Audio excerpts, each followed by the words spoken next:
골로새서입니다.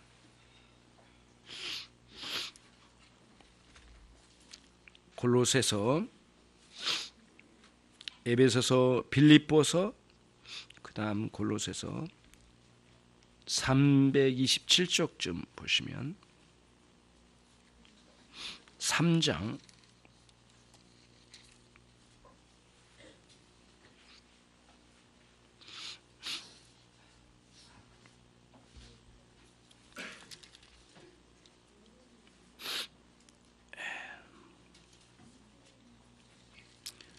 3장 20절인데 제가 12절부터 쭉 읽어 내려가겠습니다. 그 다음 여러분들이 20절에 이제 같이 합독하고요. 같이 들어보십시오. 그러므로 너희는 하나님의 택하신 거룩하고 사랑하신 자처럼 긍휼과 자비와 겸손과 온유와 오래 참음을 옷 입고 누가 네게 혐의가 있거든 서로 용납하여 피차 용서하되 주께서 너희를 용서하신 것과 같이 너희도 그리하고 이 모든 것 위에 사랑을 더하라. 이는 온전하게 매는 띠니라. 그리스도의 평강이 너희 마음을 주장하게 하라. 평강을 위하여 너희가 한 몸으로 부르심을 받았나니 또한 너희는 감사하는 자가 되라. 그리스도의 말씀이 너희 속에 풍성히 거하여 모든 지혜로 피차 가르치며 권면하고 시와 찬미와 신령한 노래를 부르며 마음에 감사함으로 하나님을 찬양하고 또 무엇을 하든지 말에나 일에나 다 주 예수의 이름으로 하고 그를 힘입어 하나님 아버지께 감사하라. 아내들아 남편에게 복종하라. 이는 주 안에서 마땅하니라. 남편들아 아내를 사랑하며 괴롭게 하지 말라.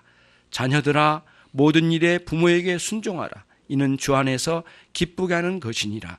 아비들아 너희 자녀를 경록해 말지니 낙심할까 함이라. 종들아 모든 일에 육신의 상전들에게 순종하되 사람을 기쁘게 하는 자와 같이 눈 가림만 하지 말고 오직 주를 두려워하여 성실한 마음으로 하라. 무슨 일을 하든지 마음을 다하여 주께 하듯 하고 사람에게 하듯 하지 말라. 이는 유업의 상을 주께 받은 줄 알미니 너희는 주 그리스도를 섬기느니라. 불의를 행하는 자는 불의의 보응을 받으리니 주는 외모로 사람을 취하심이 없느니라. 아멘. 20절을 같이 읽겠습니다. 시작. 자녀들아 모든 일에 부모에게 순종하라. 이는 주 안에서 기쁘게 하는 것이니라. 아멘.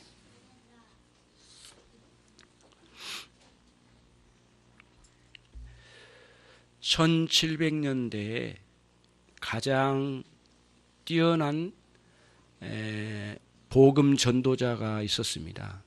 그분이 저희 휘필드 목사님이신데, 휘필드 목사님이 어린 시절에 대한 일기가 있어요. 그러니까 어린 시절에 쓴 건 아니고 나중에 예수님 만나고 난 뒤에 19살 때 예수님을 만났답니다. 그래서 19살에 주님을 만나고 나중에 회심하여 예수님 믿는, 여러분처럼 예수님 믿는 신자가 되었어요.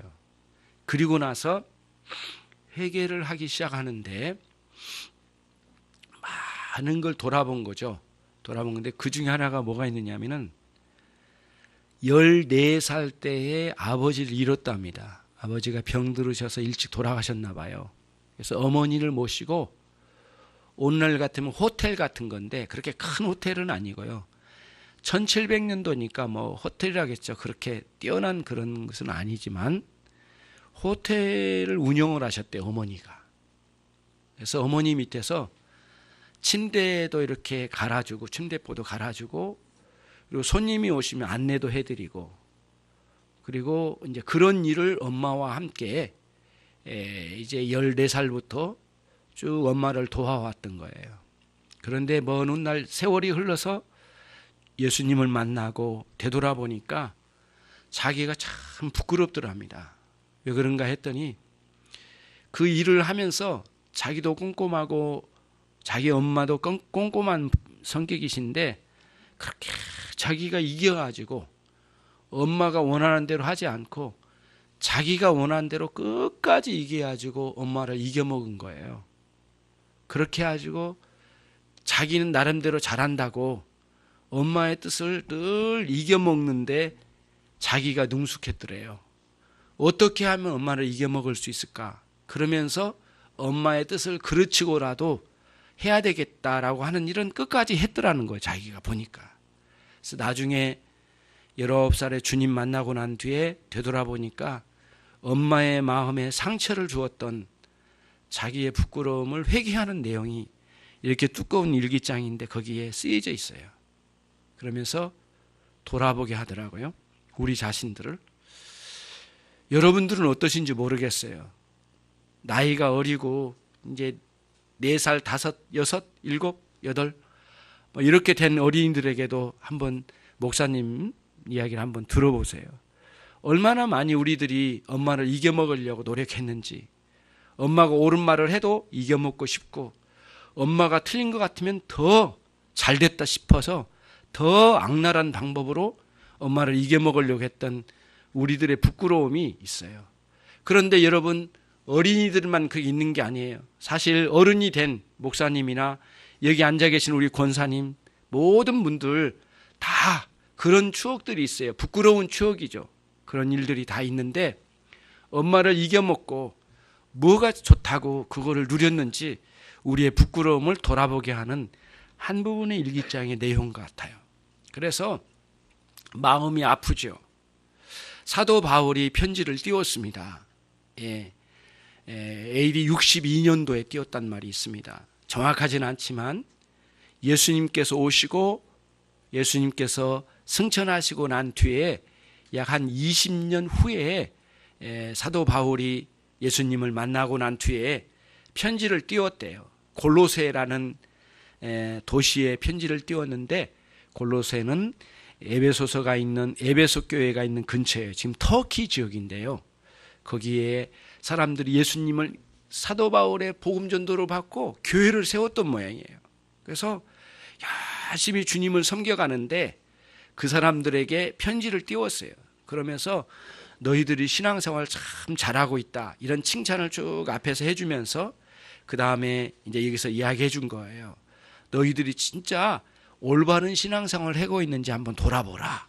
그러면서 편지를 띄운 거예요. 그 띄운 내용 중에 하나가 오늘 본문이에요, 이게. 그러면서 남편들은 아내들에게 어떻게 하느냐, 고통 주고 있지 않느냐. 아내들은 남편에게 순종하지 않고 고집 피우고 있지 않느냐. 그러면서 서로가 서로를 헐뜯고 서로가 서로 마음이 하나가 안 되는 이런 안타까운 상황을 한번 돌아보라.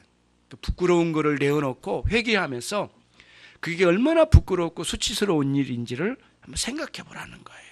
그러면서 이제 우리 어린 자녀들아 이렇게 부르면서 우리를 불러내는 거예요. 그래서 20절을 한번 보시면, 그거 보고 계시죠? 한번 보십시오.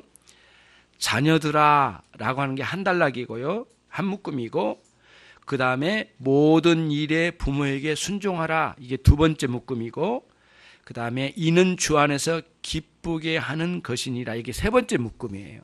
나눠서 한번 생각을 해보자고요. 자녀들아 라고 불렀습니다. 사도 바울이 성령님의 음성을 따라, 성령님의 감동을 따라 이 말씀을 기록할 때에 골로새 교회에 있는 성도들에게 자녀들아라고 불렀어요.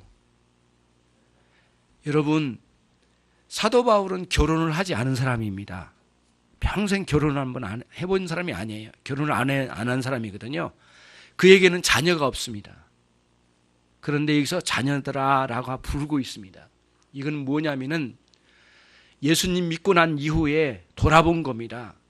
복음을 전했고 그 복음을 듣고 살아가고 있는 많은 교회 성도들을 자기가 낳은 자식과 같은 마음을 담겨져 있습니다. 그게 기본입니다. 그러면서 그들의 마음을 이렇게 울림이 있게 불러내는 거예요. 자녀들아 이렇게 불러내고 그들에게 한 말이 이제 부모를 대해서 어떻게 해야 될지 이야기를 해주는 거죠. 저와 여러분은 하나님의 자녀이기도 하지만 한 부모를 모시고 있는 자녀이기도 합니다. 그렇죠? 그렇죠? 교회에서는 우리 어르신들이 나를 살펴주니까 목양을 해주고 목사님도 계시고 여러 사람들이 있죠. 그분들이 나의 부모님과 다름이 없는 귀한 분들이죠. 그렇죠? 그래서 여러분, 우리가 앞으로 생각할 때에 나를 낳아주신 부모만 생각할 게 아니라 좀 생각을 좀 넓혀봐요. 그래서 나에게 참 귀한 도움을 주신 분들은 다 부모만큼이나 소중한 분들이라는 것을 한번 생각을 해보세요. 하나님께서는 그런 분들을 우리에게 많이 붙여주십니다. 물론 악한 사람들도 있어요. 세상에는 사기꾼도 있고요, 우리를 망치게 하려고 하는 무리들도 있어요. 그러나 하나님은 그런 사람들을 통해서 자꾸 우리를 경각심을 가지고 올바르게 대처하도록 그런 사람도 보내주실 때도 있지만, 실제로 하나님께서 우리를 보내주신 분은 아주 귀하고 도움을 주시고 내 인생에 도움이 되는 그런 분들을 보내주셔요. 그런 분들은 나의 부모님 같은 분들이에요. 그런 생각을 가지고 한번 생각을 해보는 거예요. 그러면서 자녀들아, 아주 애틋하게 불러내는 사도 바울의 음성을, 사도 바울이 쓴 이 음성을 하나님께서, 성령님께서 사도 바울을 통하여 불러내시는 주님의 음성을 들을 수 있는 그런 여러분들이 꼭 돼야 되겠어요. 외로울 때 많죠. 학교에서 친구들이 따돌릴 때 얼마나 힘듭니까? 있을 수 없는 일이지만, 그렇죠? 때로는 어떤 사람들은 아주 어렸을 때 부모를 잃은 사람들도 있어요. 저희 친구들도 그런 사람이 참 많고요. 심지어는 제 친구는 내가 장례식을 치러서 보낸 경우도 있었어요. 그런 경우가 있는데 아무튼 참 외로워요. 그런 사람들이 있었어요. 그런 사람들이 다 있단 말이죠. 여러분들과 제가 한번 돌아본 거예요. 그래서 애틋하게 부모에 대한 인식을 먼저 잘 갖는데, 이렇게 하나님께서 우리를 이렇게 불러내셔요. 그래서 홀로 있지 않다. 너는 부모만 있는 게 아니라 너를 나의 자녀들이다, 내 아들아, 내 딸아 불러내신 분이 또 계셔. 그분이 누구냐면 우리가 예수님 만나고 난 뒤에 큰 변화가 일어났는데 하나님이 우리의 아버지시요, 아버지. 그래서 저와 여러분이 잘 염두에 두며 생각하고 깊이 들어가면 이런 의미를 생각해 보세요. 여러분, 무슨 일을 하다가 보면은 양심에 찔리는 경우가 있으시죠? 그게 뭐냐면은 하나님께서 여러분들 마음에 이렇게 마치 마음의 스피커처럼 들려지는 음성과 같은 소리가 들려져요. 이 양심에 들려집니다. 그래서 이러면 안 되는데, 내가 이렇게 욕하면 안 되겠는데, 이렇게 앙심을 품으면 안 되겠는데, 이런 음성이 들릴 때가 있어요. 예수님 믿고 난 뒤에는 그 음성을 내 스스로 느끼는 게 아니라 성령님께서 여러분의 양심을 통하여 스피커에 틀어서 들려주는 음성과 같이 들려줄 때예요. 그때 양심에, 예수님 믿고 난 뒤에는 양심에 들려지는 음성을 반드시 들으면 그 들은 음성에 따라 순종해 나가는 거예요. 이게 신앙의 원리예요. 그런데 그 양심 안에는 뭐가 들어야 되냐? 하나님의 말씀이 많이 들어올수록 그 양심이 스피커 역할을 잘하는 겁니다. 그러면 여러분들 그래요. 그래서 친구들과 다투다가도 이렇게 하면 안 되겠는데 사과해야 되겠다, 마음에 찔림이 오면은 가서 즉각적으로 사과해요. 안 받아줄 때도 있어요. 그러나 그럼에도 불구하고 가서 사과를 해주는 거예요. 이런 인식으로 가는 거예요. 부모를 향해서도 마찬가지예요. 어머님의 뜻이 내 뜻과 다를 때가 있어요. 나는 이런 장난감 갖고 싶은데 부모는 지금 안 된대요. 왜 그런지는 잘 모르겠어요. 그러나 나는 갖고 싶어. 그때 엄마 생각과 내 생각이 달라질 때가 있어요. 갈라지는 거거든요. 엄마도 마음 상하시고 나도 마음이 상해요. 이게 찢어지는 상황을 경험하게 돼요. 이래서는 안 되겠구나.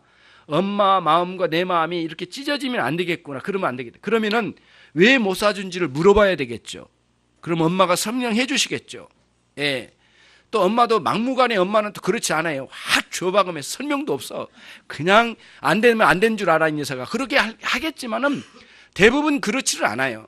아주 특수한 상황에서나 그럴 수도 있겠지만 그러지는 않아요. 그래서 여러분들이 점잖게 물어보시면 일러줄 거예요. 왜 그런지, 이거 뭐가 문제가 있는지. 그래서 이해를 하고 그냥 받아들이고 그 다음에 언젠가는 사줄 수 있는 상황이 오게 될 때를 또 기다리는 거예요.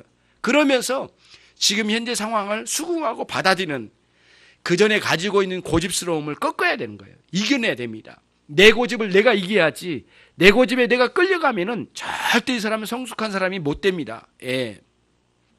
어른이 되어도 자기 고집으로만 사는 사람들은 결국에는 안 돼요. 사람도 잘 안 붙고요. 막 다 떠나가고 도망가요. 예. 그렇게 내가 좋아했는데 나 혼자 짝사랑하고 다 떠나는 거예요. 왜냐하면은 어렸을 때부터 부모님과 함께 인격 형성이 잘 안 됐어요. 말투도 안 좋고요.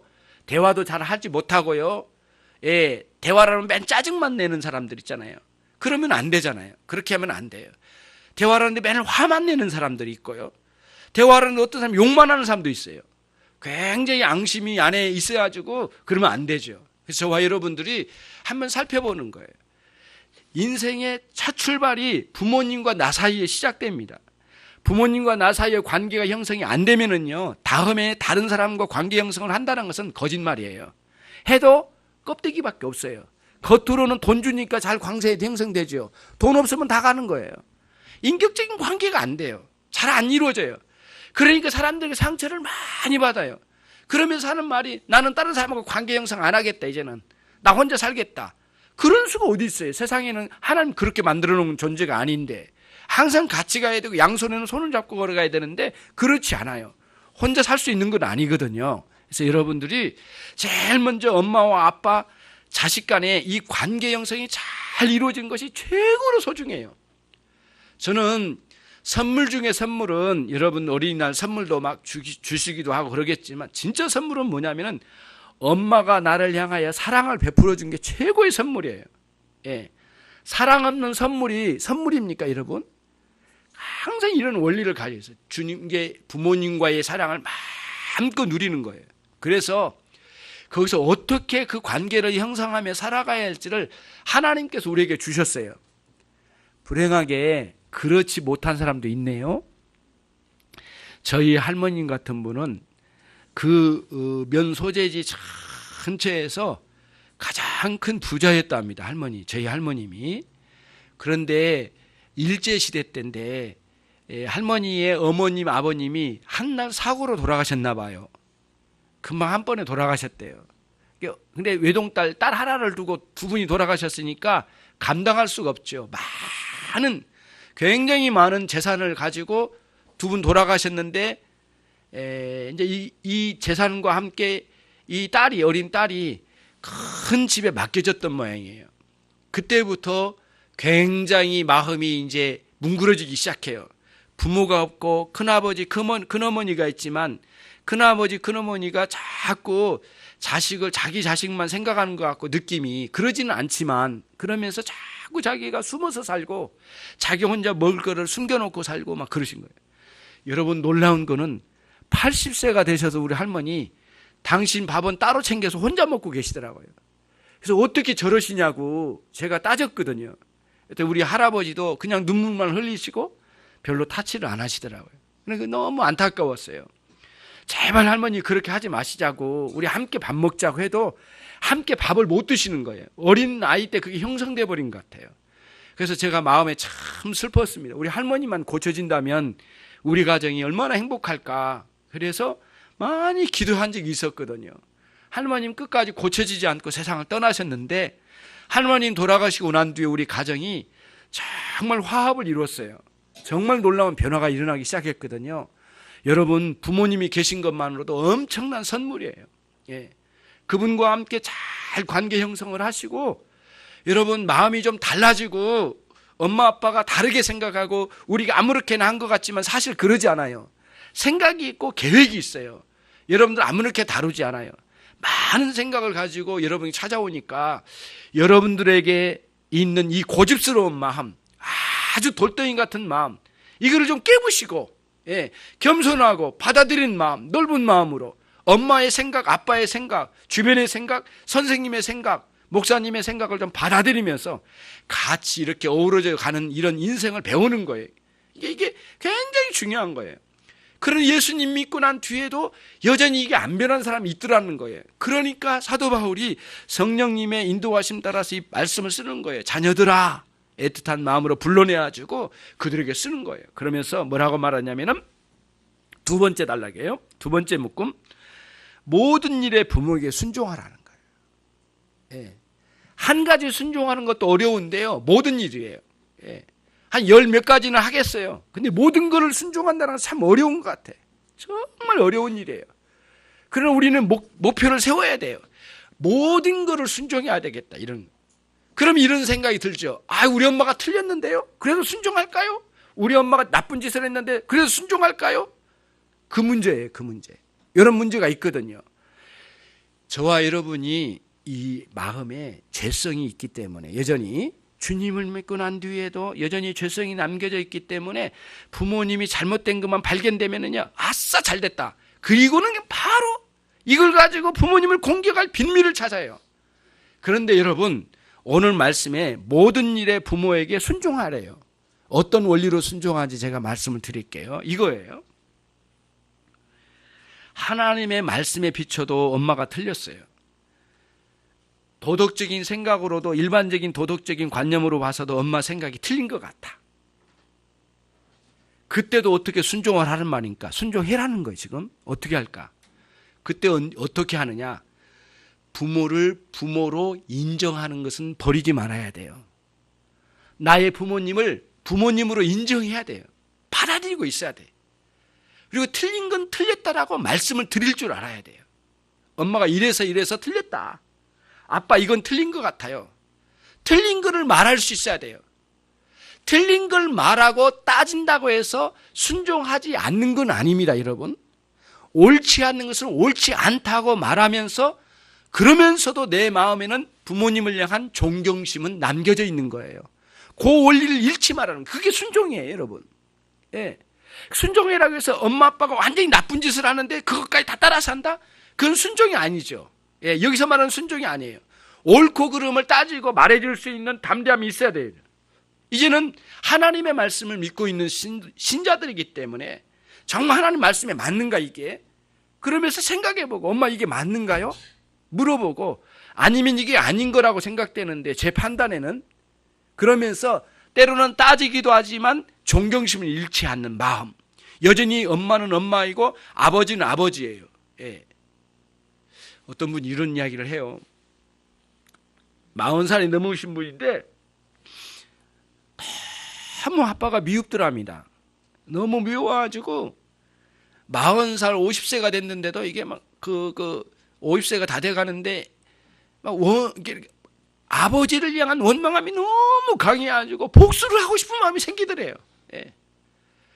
그런데 그럴 수가 없더라는 거예요. 예수님 믿게 됐는데 이거 어떻게 할 수가 없더라는 거예요. 그래가지고 정말 한 5, 6년 만에 아빠를 찾아갔대요. 그랬더니 거기서 또 아버지가 화를 내면서 또 말도 되지 않는 소리를 막 하시더라는 거예요. 그래서 너무 화가 나가지고 그냥 울면서 왔답니다. 세상에 아버지가 80이 돼도 안 변하더라는 거예요. 그래가지고는 정말 마음이 안타까워가지고 울면서 그냥 나왔대요. 돌아와서 막 한없이 원망을 하고 있었는데 자기에게 마음의 음성이 들려오더래요. 아까 양심의 소리와 같이 성령님께서, 예수님 믿게 되니까 성령님께서 양심의 음성을 통하여 들려지더래요. 이렇게 마음에. 그래도 우리 아버지니까 어떻게 하지? 그러고는 나한테 전화가 왔어요. 어떻게 해야 되냐고. 사실 우리 인간적인 마음과 힘으로는 할 수가 없어요. 그거 이겨낼 수가 없습니다. 그러나 예수님께서 우리에게 어떤 사랑을 베푸셨는지 그 사랑을 제대로 좀 알기만 한다면, 하나님이 우리를 향하여 베풀어 주신 은혜가 얼마나 큰지를 알기만 한다면, 나를 위해 십자가에 죽으신 예수님을 정말 깊이만 알기만 한다면 그 상황을 이길 거다. 당신은 그러기 전까지는 못 이긴다. 아무리 날고기는 대단한 훌륭한 사람이 된다 할지라도 아버지를 향한 원망함 사라지지 않을 거다. 어떻게 하냐. 그런 전화를 끊었습니다. 그리고 몇 개월 후에 전화가 또 왔어요. 아버지에 대한 용서하지 못했던 마음에 대한 회개가 시작됐어요. 이 사람이. 그리고 맨날 며칠 울었대요. 교회 막 너무너무 눈물이 나가지고 밤에는 이제 집에 있지를 못하겠대요. 그래가지고는 아예 작은 담요 하나 가지고 교회로 찾아갔답니다. 교회에다가 깔아놓고 들어 누워서 잠자다가 일어나서 기도하고 또 깨면 기도하고 또 눕고 하면서 밤새도록 컵에다가 물 한 컵 갖다 놓고 먹으면서 기도를 시작했대요. 회개가 더지기 시작하는데 부모를 향한 용서한 마음이 일어나기 시작한 거예요. 그런데 어떻게 일어나냐 물어봤어요. 그랬더니 마음에 너무 용서하니까 마음이 편해지더래요. 그렇게 편해질 수가 없더래요. 누가 나에게 욕을 해도 그냥 마음이 흔들리지 않더랍니다. 그러면서 막 용서가 되더래요. 그러면서 아버지를 향한 용서가 되는데 그 사이에 형제를 향한 원망함까지 다 무너지더래요. 다 해결되더래요. 그러나 형제들에게 전화를 걸어가지고 용서를 빌고 다 화해를 하고 망가진 가족의 관계가 회복이 되는 역사를 경험했대요. 저 그 전화를 받으면서 제가 그 이야기를 들려줬거든요. 당신이 지금 하나님이 당신의 마음에 크게 역사하고 계신다. 그러니까 이때를 놓치지 말아라.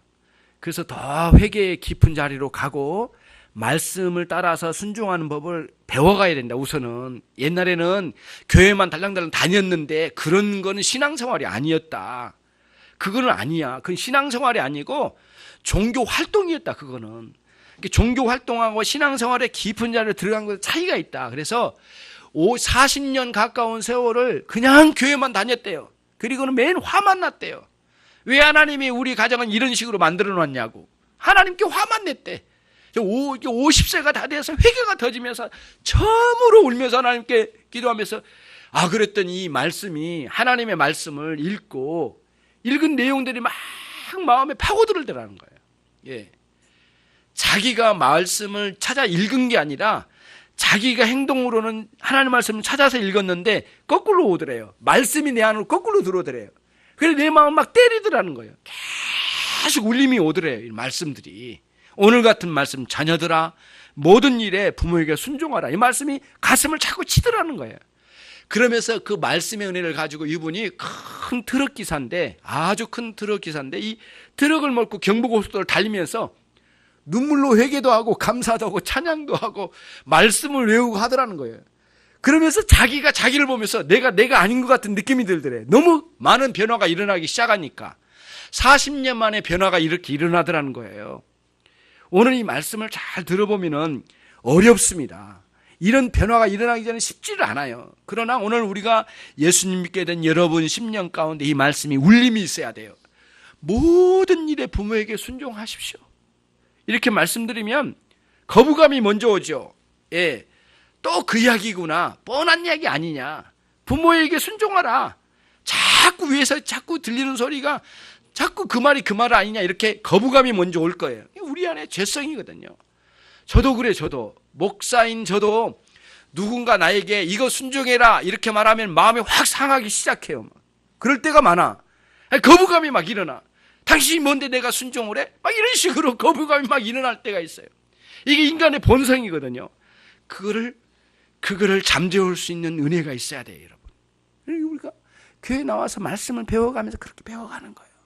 성령께서 음성을 들려주시고 아까 그 트럭 기사처럼 그런 변화가 일어나면서 말씀을 따라 순종해 나가는 원리를 따라 모든 일에 부모를 순종할 수 있는 길이 열려지게 될 것이에요. 요 방식이에요, 요 방식.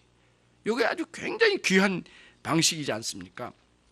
이 원리를 따라 살아가는 거예요. 그래서 여러분 성경을 읽을 때 읽은 말씀이나 오늘 주신 말씀이 이렇게 이제 들려오잖아요. 들려온 말씀이 자꾸 마음에 울림이 있어야지 이렇게 겉핥기식으로 듣거나 지나간 소리로 듣지 않도록 아주 세심하게 이걸 파고드는 거예요. 예, 가는 거죠. 그러면서 부모를 순종하는 원리를 깨닫는 건데 먼저는 부모님이 나의 부모님으로서 가장 귀한 분으로 누구에게도 우리 부모님이 그 사람들의 부모가 될 수가 없고 오로지 내게만 부모님이 되신 그 부모님을 존경하는 마음으로 그분을 섬겨갈 줄 아는 거예요. 그러면서 사랑하는 거예요. 부모님에 대한 사랑을 실천해 나가는 거예요. 그러면서 여러분과 제가 그 삶에서 일어나는 부모님과 나 사이의 관계를 잘 익혀 성숙되어지면 이 원리를 모든 사람에게 적용할 수가 있어요. 어디 나가서 윗사람에게 존경한 마음을 익혀가고 아랫사람을 사랑하는 법을 부모님으로부터 배웠기 때문에 잘 익혀져요. 그게 잘 이루어져요. 친구들과의 관계를 잘 이루어져요. 심지어는 친구가 나에게 화를 냈는데도 화낸 마음을 이렇게 내 말 한마디로 그 마음을 만질 수가 있어요. 이게 말로, 말 한마디로. 왜 그러니? 뭐가 문제니? 예. 왜 이렇게 화가 났어? 물어보는 거예요. 그리고는 그 마음을 어루만질 줄 알아야 돼요. 그래서 우리는 말로써 상대방의 마음을 어루만질 수 있는 그런 능력 있는 신자들이 돼야 돼요. 예. 그렇게 해서 그들을 마음을 잘 당겨서 나와 함께 관계 형성할 수 있는 그런 아름다운 사람들이 되어가는 거죠. 기독교 신자들이 그러한 놀라운 능력을 소유한 사람들이에요. 예. 다 여러분들에게 할 수 있어요. 하나님 인도해 주실 거예요. 그러니까 앞으로 누가 나를 따돌리거나 뭐 어떤 상황이 오거나 다툼이 있거나 관계 형성이 안 되는 모든 문제를 그거를 붙들고 하나님께 기도하면서 그들의 마음을 만질 수 있는, 말로써 그들의 마음을 만질 수 있는 그런 능력의 신자들이 모두 되시기를 주님의 이름으로 축원합니다. 목사님이 그 여름에 섬으로 놀러 갔어요. 우리 목사님들 부부하고 같이 한 10대 명 모여서 섬으로 놀러 갔는데 우리 목사님 중에 한 분이 낚시를 좋아해요. 예. 망둥어인가 뭔가 엄청나게 잡았어요. 그날 막 던지기만 하면 막 잡아요. 근데 옆에 다른 낚시꾼이 한 분이 왔더라고요. 그래가지고 어디서 오셨냐고 물어봤더니 이래저래 이야기하면서 저한테 그러더라고요. 지금 차를 가지고 오셨는데 나 갈 때 저 차를 좀 태워주면 좋겠다고 그러더라고요. 아이, 태워줄 테니까 내 말이나 들으라고 하면서 물어봤어요. 어디서 오셨냐고 그랬더니 그분 이래저래 이야기하더라고요. 그래서 하신 일이 뭐냐? 그러니까 부천에서 오셨더라고요. 그래서 하신 일이 뭐냐? 그랬더니 무슨 이야기를 한 줄 아세요? 저는요 좀 독특한 일을 하고 있어요. 근데 뭐냐면은 각 회사를 돌아다니거나 이런 교회를 돌아다니거나 많이 모인 사람들과 돌아다닌대요. 그래서 거기서 강의를 한답니다. 강의를 하고는 뭐를 하냐면은 그 사람의 피를 뽑는데요. 그래가지고 각 사람들 피를 뽑아가지고 피 검사를 해준대요. 그래가지고 그 사람의 유전자 검사를 해준대요. 유전자 검사하면 피 한 방울 가지고 그 사람이 그 유전자 변형이 어떻게 일어났는지, 이 사람이 암이 걸릴 수 있는지, 암 걸릴 가능성을 다 파악한답니다. 그걸 가지고 수십 가지를 늘어놔가지고. 그래가지고 한 번 할 때 뭐 물어봤어요. 뭐 이제 얼마에 합니까? 물어봤더니 뭐 35만 원 막 그러더라고요. 그래서 그러냐? 그러면은 이렇게 회사에 가서 하면은 실제로 이렇게 DNA 검사를 해가지고 유전자 검사를 해가지고 이게 어떤 식으로 일어나냐 그랬더니 실제로 이 사람이 간암에 걸릴 가능성이 매우 높으면 미리 이야기를 해준답니다. 예, 그러면 유전자 변형이 간에 관련된 유전자가 삐뚤어져가지고 암에 걸릴 가능성이 많대요. 그러면 그거를 걸리기 전에 이거를 식습관을 바꾸거나 생활의 태도를 바꿔가지고 유전자가 변형해서 원래 자리로 돌아와야 되는데 정상으로 돌아오게 할 수가 있답니다. 제가 물어봤거든요. 한 번 유전자가 변형되면은 원래 자리로 돌아옵니까? 안 돌아오고 끝까지는 끝내는 결국에는 암 걸릴 텐데 검사해봤자 무슨 필요입니까? 물어봤거든요. 아닙니다 그러더라고요. 식습관을 바꾸고 먼저 잘 이루면 유전자가 원래의 자리로 돌아온다 합니다. 아, 그래요? 이게 소망이 있더라고요. 저와 여러분이 이제 영적으로 보면 그래요. 예수님을 믿고 부모님을 섬겨갈 때 처음에 우리 뿌리를, 부모님과의 관계에 아름다운 뿌리를 내려야 되는데 거기서 억장나면은 결국에는 나중에 성장에서도 엉망진창으로 살아난 거예요. 많은 사람들이 범죄 가운데 있는 게 그 사람들의 과거를 쭉 돌아보면 부모와 자식과의 관계가 완전히 망가졌습니다. 정말 많이 비참하게 망가진 사람들이에요. 거기서 흘러나와가지고 엄청난 범죄를 저지른 거예요. 그리고 감옥 속하고 사형도 당하고 무서운 일을 자행하는 일이 수많이 일어나요. 그래서 저와 여러분의 사람과의 관계의 유전자 변형이 일어나지 않으려면 실제적으로는 저와 여러분이 부모님과의 관계를 잘 할 줄 아는 사람, 이 사람들이 사람들과의 관계를 잘 하는 거예요. 모든 범죄는 사람들과의 관계 속에서 일어나지 않습니까? 그래서 처음부터 유전자 변형이 일어나지 않아야 돼. 사람과의 관계가 잘 이루어질 수 있는, 왜곡되고 삐뚤어지지 않도록 잘 형성하는 것을 훈련을 잘 받는 거예요. 예수님 믿으면서 이거를 잘 경험하고 훈련받아가지고 훌륭한 사람이 돼야 되겠죠.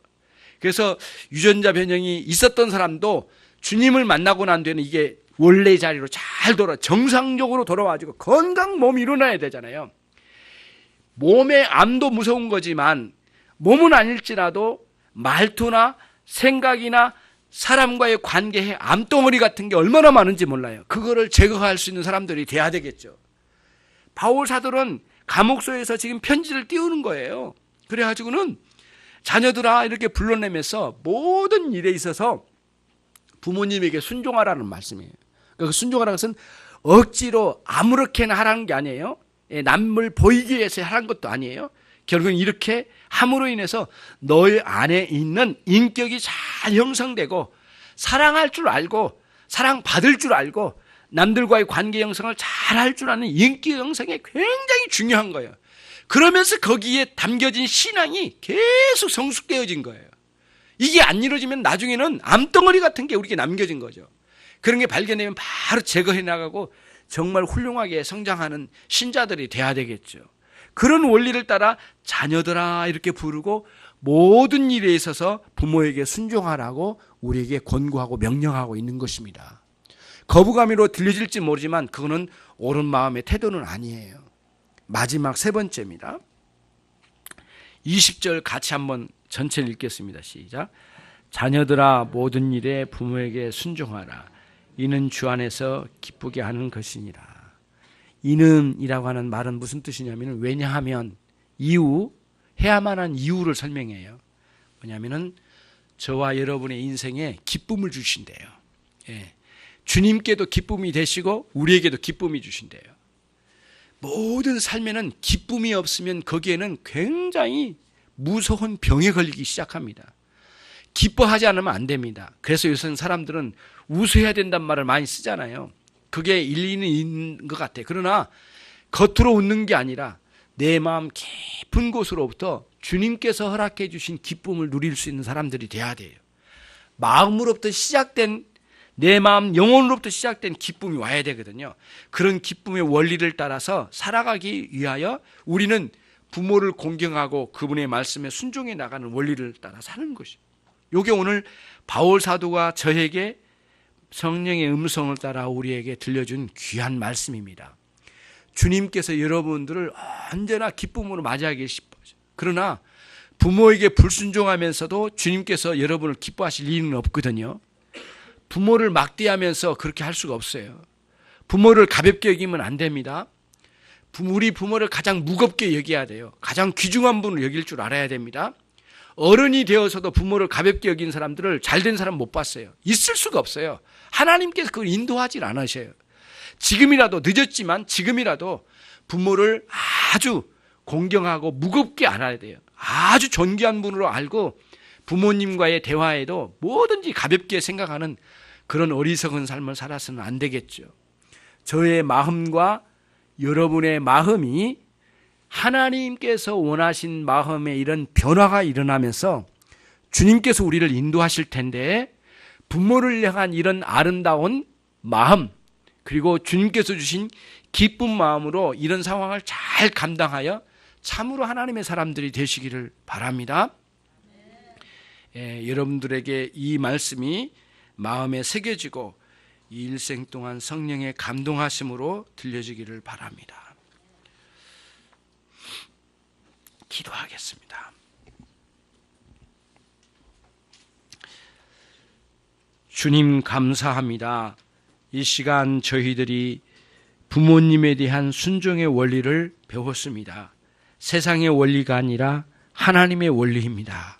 주님 저희들에게 가르쳐 주신 부모님에 대한 순종의 원리를 잘 배워 익혀가서 이후에 언제나 부모님과 온전한 관계를 이루어가게 해 주옵소서. 아무리 부모님이 잘못되었다 하더라도 우리의 부모님이시니 하나님께서 특별하게 주셨사오니 부모님을 공경하는 마음으로 참으로 하나님 순종해 나가는 그런 원리를 잘 배워가게 해 주옵소서.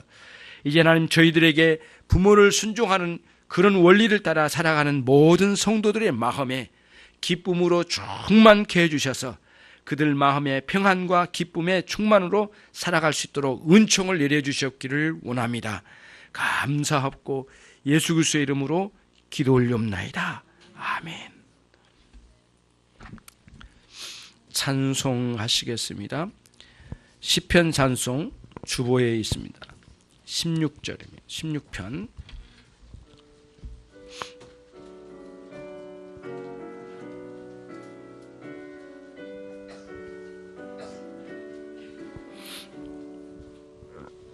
주여 날 보아소서 주께로 피하니 주밖에 복이 없도다. 주 나의 주시라. 성도들은 주의 기쁨 존귀한 사람들 다른 신을 섬기는 자 괴로움 뿐이라. 여호와는 나의 산업 나의 전부시라. 나의 붙긴 나의 생명 여호와뿐이라. 주께서 주신 기업은 참 아름다우니 내가 사는 이 땅에서 늘 감사합니다.